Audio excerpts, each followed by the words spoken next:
मेरा नाम है अरविंद और ये घटना काफ़ी पहले का है। उस टाइम मैं काफ़ी छोटा था, 11 साल का था।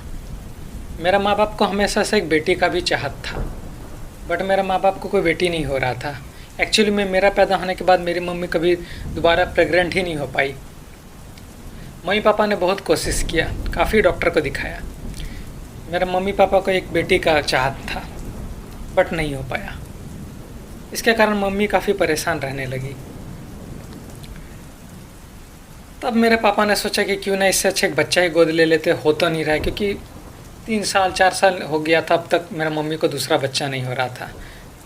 तो मेरे मम्मी पापा एक बार गए थे कहीं पर और मैं उस दिन घर में अकेला था। मैं अकेला खेल रहा था अपना मौसी के साथ, मेरे मौसी के बेटा के साथ। मेरी मौसी भी थी। हम लोगों ने पिज़्ज़ा वगैरह ऑर्डर किया था। शाम होते ही देखता हूँ कि मेरा पापा चला है। मेरे पापा एक किसान थे। हम लोग का काफ़ी बड़ा ज़मीन था और घर भी था, तरह का फार्म टाइप का था, फार्म हाउस टाइप का। मैं देख रहा हूँ कि मेरे पापा उसी गाड़ी से उतरे जिससे वो समझिए सब राशन वगैरह सब्जी वगैरह शहर में ले जाके बेचते थे दूसरा लोगों को। वहाँ से मैं देख रहा हूँ मेरे मम्मी पापा उतरे हैं एक लड़की के साथ। एक काफ़ी छोटी बच्ची है, लग रहा है 7 या 8 साल की, क्योंकि मैं 11 साल का था। मम्मी काफ़ी खुश थी। पापा आए, पापा ने कहा ये देखो मिलो तुम्हारी छोटी बहन से। मैं कंफ्यूज हो गया, इतना जल्दी कहाँ से को बच्चा चलाया।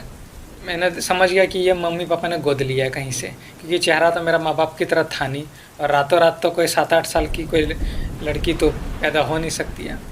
मैंने सोचा चलो कोई बात नहीं, मेरे मम्मी पापा का मर्जी में क्या कर सकता हूँ।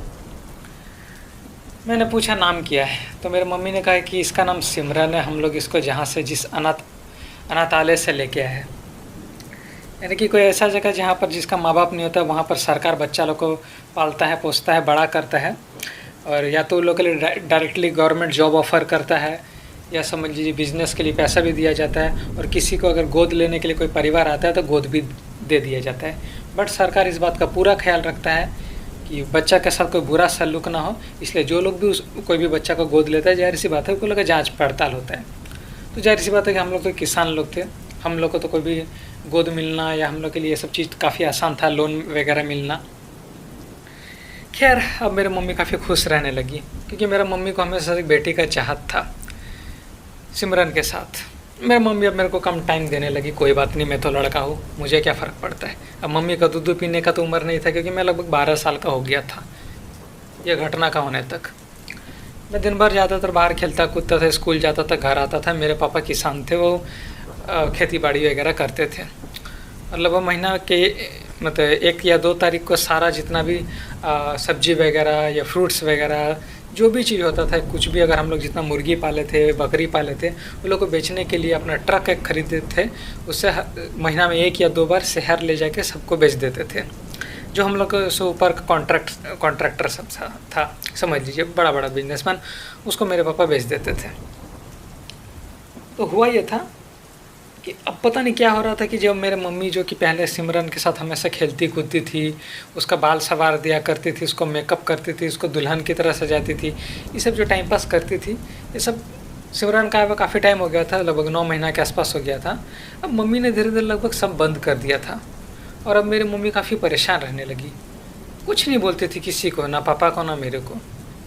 एक बार मैं मेरे पापा ऐसा खा रहे थे, सिमरन भी हम लोग के साथ खा रही थी। तभी मैं देख रहा हूँ कि बाहर हल्का हल्का बारिश हो रहा है। मम्मी अकेले ही गार्डन में चल रही है, टहल रही है, और अजीब अजीब आवाज़ निकाल रही है, हरकत कर रही है। मेरे पापा कंफ्यूज हो गए। मैंने पापा से पूछा मम्मी ठीक तो है ना? उसने कहा पता नहीं बेटा, तुम्हारी मम्मी आजकल सही से मेरा ख्याल नहीं रख पा रही है। पापा भी काफ़ी परेशान थे। मेरे को समझ में नहीं आया ख्याल नहीं रख पा रही इसका क्या मतलब हुआ। खैर ऐसे वक्त बीतते गया। एक दिन ऐसा हुआ कि मेरे पापा बाहर शहर में नहीं जा पा रहे थे। उसका तबीयत काफ़ी लंबा समय से ख़राब था, लगभग 7-8 दिन हो गया था। पापा को काफ़ी कमज़ोरी लग रहा था। पापा ने कहा था कि ये 2 तारीख हो गया है। उसने अपने एक समझ लीजिए एक फ्रेंड नहीं कहूँगा, जो उसके नीचे कोई काम करते थे, उसको ट्रक का चाबी दिए थे। बोले थे कि तुम साग सब्जी को बेच के लेके, मैंने पैसा का बातचीत कर लिया, मैं बाद में ले आऊँगा, तुम जाके मंडी में जाके दे देना। वो चल गया। अब वो 1 नंबर का चरसी पियक्कड़ था, ये मेरे पापा को बाद में पता चला। उसने क्या किया, ट्रक को एक आदमी को उड़ा दिया, ट्रक को लेके एक आदमी को, मतलब उसको ख़त्म कर दिया, एक्सीडेंट कर दिया। अब मेरे पापा को उस टाइम तो उतना सेलफ़ोन का ज़माना नहीं था, वायर वाला फ़ोन था। मेरे पापा को फ़ोन आया और हम में से किसी के पास फ़ोन नहीं था। समझ हम लोग से 2 या 3 घर छोड़ दूर एक आदमी था, वो काफ़ी अमीर था, उसके पास फ़ोन था, एक वायर वाला फ़ोन, यानी कि तार वाला। अचानक उसको फ़ोन आया पुलिस का। मेरे पापा को बुलाया। मेरे पापा पूरा पहन ही रहे थे, कपड़ा लाता। मैंने पूछा कि पापा क्या हुआ? बोला कि वो बगल वाले ने बुलाया था, उसको पुलिस फ़ोन किया है कि मेरा ट्रक किसी आदमी को एक्सीडेंट कर दिया है और ड्राइवर फ़रार हो चुका है। सामान वगैरह तो ठीक है, लेकिन मुझे अब थाना जाके पुलिस को बताना पड़ेगा कि मैंने किसको गाड़ी दिया था, कौन रहता है, क्या बात है, मैं क्या काम करता हूँ, ये सामान कहाँ से है, सब प्रूफ देना पड़ेगा। तो मेरे पापा कागज़ पत्र लेके जा रहे थे। हम लोग काफ़ी परेशान थे। उस टाइम शाम का 4 बज रहा था जब मेरे पापा जा रहे थे, और मुझे लग रहा था मेरे मम्मी को यही सही मौका मिला जो अब वो सिमरन के साथ करना चाहती थी। मेरे पापा चल गए पुलिस स्टेशन। तभी मैं देख रहा सिमरन बाहर में खड़ी है और गाना गा रही है कुआं के सामने। हम लोग का कुआं भी था, क्योंकि जाहिर सी बात है कि उस टाइम पंप वगैरह का और नल का ज़माना नहीं था। मम्मी सिमरन के पास गई, बोली कि और कैसा लग रहा है बेटी तुमको? सिमरन ने कहा ठीक हूँ मम्मी। तो सिमरन का मैं छत ऊपर में बैठ के देख रहा था, खिड़की से ऊपर में बैठा था, ड्राइंग कर रहा था। वहाँ से मैं देख रहा कि मेरे मम्मी सिमरन को बाल को ऐसे संवार रही है, कुछ बातें कर रही है। ऐसे करते करते सिमरन को धीरे धीरे करके कुआं के पास लेके गया,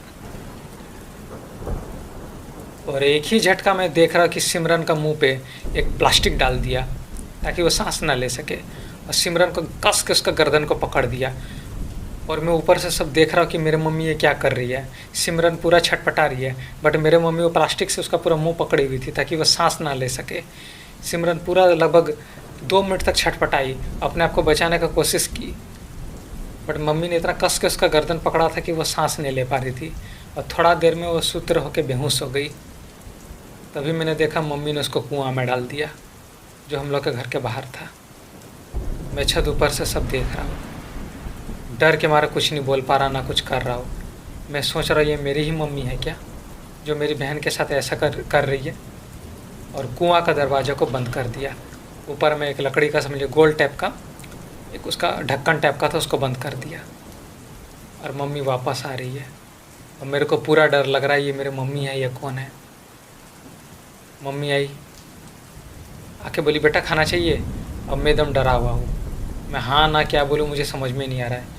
मेरे को डर था मेरे मम्मी अब मेरे साथ क्या करेगी। मैं कुछ नहीं बोला। मम्मी ने बोला कि चलो आज मैं तुम्हारे लिए ये आलू का सब्ज़ी बनाती हूँ, तुम्हारा फेवरेट। मम्मी ने बनाया। पापा को आते थे रात का 9 बज गया। मैं डर के मारे किसी को कुछ नहीं बोला, ना मम्मी को ना पापा को। मेरे को डर था कि अगर मैं पापा को कुछ बोला, मम्मी को पता चल गया तो मम्मी कहीं मुझे भी ना मार डाले। लेकिन कोई माँ अपना बच्चा के साथ ऐसे कैसे कर सकती है। बट वो गोद ली हुई बच्ची थी। मेरा दिमाग काम करना बंद कर दिया क्या हुआ, और इस बात को समझ लिया। मैं भूलने का पूरा कोशिश किया, भूल नहीं पाया। रात को सो नहीं पाता था, हर रात डरता था। अकेले मम्मी के साथ नहीं रहता था, या तो कभी मौसी को बुला लेता था कोई बहाना करके, या पापा के साथ ही बाहर चल जाता था, या दिन भर बाहर रहता था। 7-8 महीना ऐसे चलते रहा। फिर धीरे धीरे करके जब मुझे लगा कि मम्मी से कोई ख़तरा नहीं है, और इस घटना का लगभग 2 साल हो गया, तब एक बार मैंने हिम्मत करके मम्मी से पूछा, मम्मी आपने उस दिन क्या किया था? मैंने सब देखा था। मेरी मम्मी बोली, बेटा मुझे पता था आज नहीं तो कल तुम्हें ये बात बताना पड़ेगा। हाँ, मैंने ही तुम्हारी छोटी बहन को मारा है। मैंने बोला क्यों? मेरा मम्मी ने बोला कि वो कोई इंसान नहीं थी, वो कुछ और थी।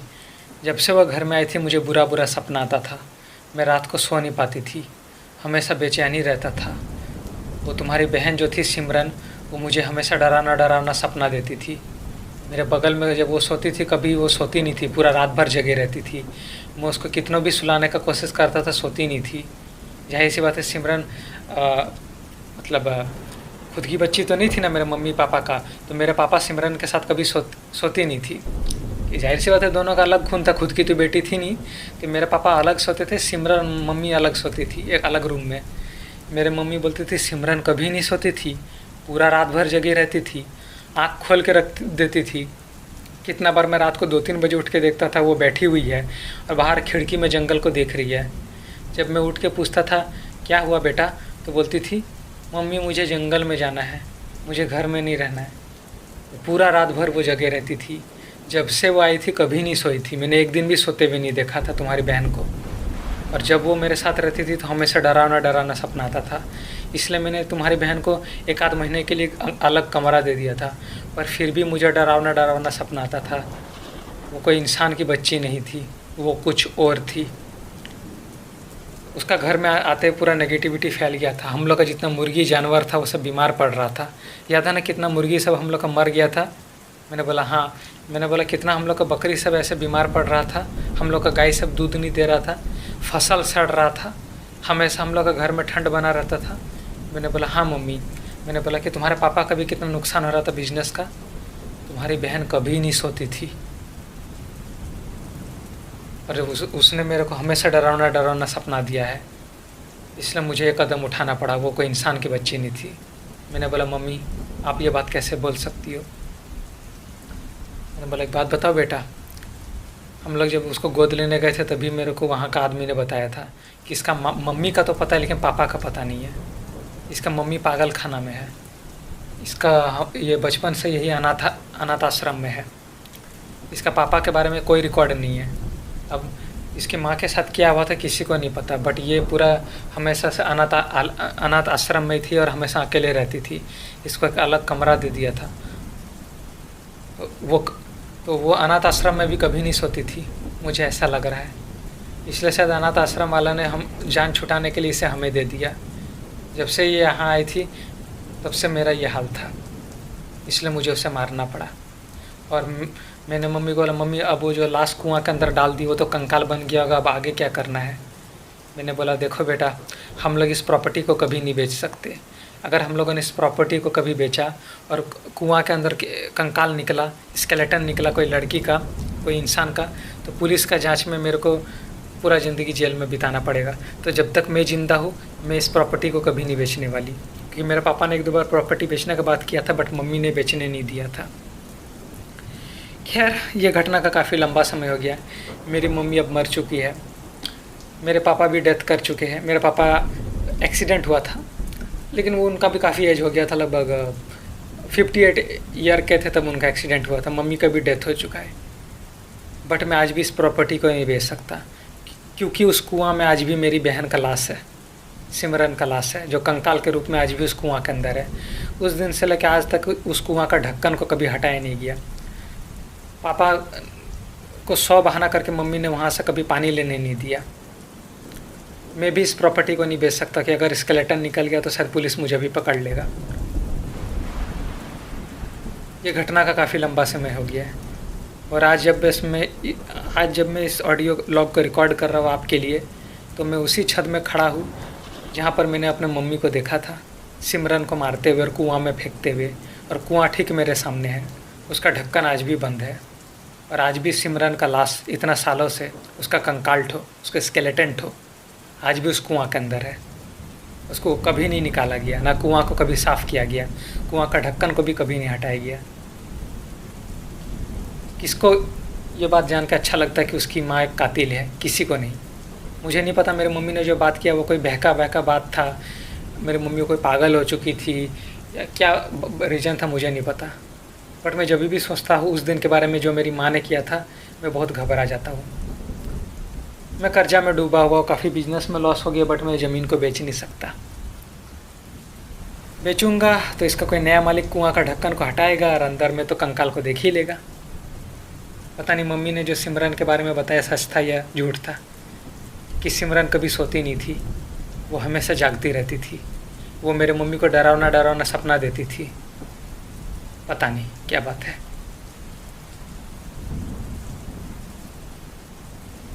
मैं आप लोग को एक बात बताऊं, मेरी माँ ने जो भी किया वो तो गलत था,